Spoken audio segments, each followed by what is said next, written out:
여러분 안녕하십니까? 천수답의 새벽 묵상입니다. 오늘은 욥기서 13장을 성경 예정과 이중 예정이라는 그러한 제목으로 함께 나누도록 하겠습니다. 욥기서 13장 7절 너희가 하나님을 위하여 불의를 말하느냐 그를 위하여 속임을 말하리느냐. 오늘은 욥의 대답에서 전혀 다른 교리적인 부분을 한번 터치하고 싶습니다. 욥의 친구들은 잘못된 가정과 편견에서 시작하여 결국 엉뚱한 결론에 도달하게 되고 욥에게 너희는 거짓말을 지어내는 자여 다 쓸모없는 의원이라는 비난을 듣습니다. 그들은 세상의 모든 재난이 죄의 결과라는 결정적인 편견으로 욥의 재난을 그의 잘못과 악행의 결과로 죄를 회개하라고 그를 다그치게 됩니다. 반면에 하나님의 의로우심과 그분의 판단의 정당성을 강하게 주장하지요. 문제는 하나님의 정당성을 주장하기 위하여 잘못된 가설을 사용하고 있는 것입니다. 그렇게 함으로 맞는 말을 하면서도 틀린 주장을 하고 있습니다. 나는 이런 욥의 친구들과 같은 경우를 교리적인 주장을 하는 사람들 가운데서도 종종 보게 되는데 일명 이중예정론자들입니다. 이중예정론을 백과사전에서 검색하면 이렇게 설명합니다. 예정설이란 구원과 하나님의 선택에 대한 개신교의 신학 이론을 지칭하는 말이며 종종 좁은 의미로 개혁주의 즉 장로교회와 개혁교회의 이중 예정론을 의미하기도 한다.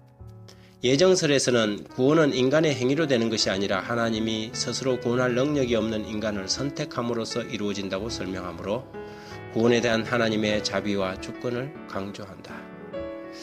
적어도 여기까지는 조금 더 어거리짐이 없는 것 같지만 이중예정의 문제는 실제적인 토론에 들어가면 그 한계가 분명하게 나타납니다.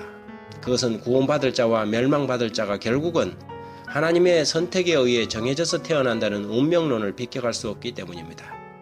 거기에다가 사람의 사후 영원 지옥설까지 겹쳐진다면 결국 하나님의 결정으로 멸망받을 한 사람이 태어나서 하나님의 은혜를 못 받고 잠시 세상에서 예수 안 믿고 살다가 영원한 지옥으로 들어가야 하는 어처구니 없는 주장이 일어나는 것입니다. 너무 가혹한 평가일까요? 그렇지 않습니다. 그래서 그들이 즐겨 사용하는 구절이 로마서 9장 19절과 20절 21절 아닙니까? 혹 내가 내게 말하기를 그러면 하나님이 어찌하여 허물하시느냐? 누가 그 뜻을 대적하리냐 하리니 이 사람아 내가 누구이기에 감히 하나님을 반문하느냐? 시험을 받은 물건이 지은 자에게 어찌 나를 이같이 만들었느냐 말하겠느냐? 토기장이가 진흙 한 덩이로 하나는 귀히 쓸 그릇을 하나는 천이 쓸 그릇을 만들 권한이 없느냐입니다. 그러나 그들이 이 구절을 즐겨 사용하면서도 바울이 이 구절을 쓰고 있는 문맥은 간과하고 있는 것 같습니다. 바울이 이 본 성경절을 말하고자 하는 것은 하나님의 주권을 인간 개인의 구원에 적용하는 것이 아니라 그분의 사역자와 일꾼을 세우는 일에 사용하고 있다는 것입니다. 이것은 하나님이 바로를 멸망하기로 작정한 것이 아니며 이스라엘을 구원하기로 작정한 것도 아니며 오히려 때론 귀히 쓸 것으로 혹은 천이 쓸 것으로 그분이 택하신다는 것입니다. 예정은 분명히 성경적입니다. 그러나 그 예정이 개인의 구원과 멸망을 예정한 것이 아니라는 것이죠. 그러면 성경적 예정이란 무엇입니까? 하나님께서 예정하신 구원의 계획을 이루는 역할이나 사명을 위하여 선택하신 택한 그릇으로의 예정이죠.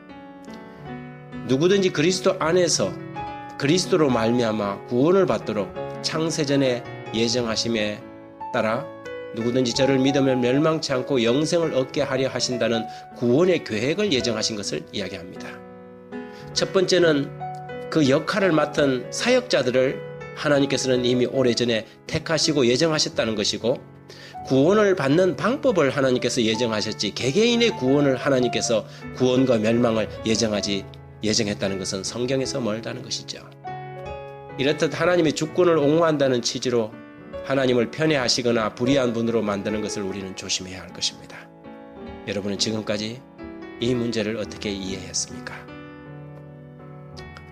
하나님 아버지, 주님은 공의롭고 자비하시며 사랑의 하나님이심을 의심하지 않습니다. 우리의 의지가 비록 나약해졌고 스스로 아무도 주를 영접할 수도 주의 이름을 부를 수도 없는 존재들이지만 모든 영혼이 구원받기를 원하시는 주의 자비하심에 힘입어 오늘도 주의 이름을 부릅니다. 주께서 도와주시면 저희도 즐거이 화답하고 아멘 하오니 주의 사랑을 거절치 않도록 저희에게 힘과 능력을 주옵소서. 말씀에서 빗나가지 않도록 저희를 붙들어 주시고 주를 위하는 열심히 주의 품성을 왜곡하지 않도록 저희를 지켜 주옵소서. 말씀에 대한 오해의 어둠이 깊습니다. 더욱 주의하여 말씀을 묵상하고 영적 진리의 길에서 한 발자국도 물러나지 않게 하옵소서. 예수의 이름으로 기도드립니다. 아멘.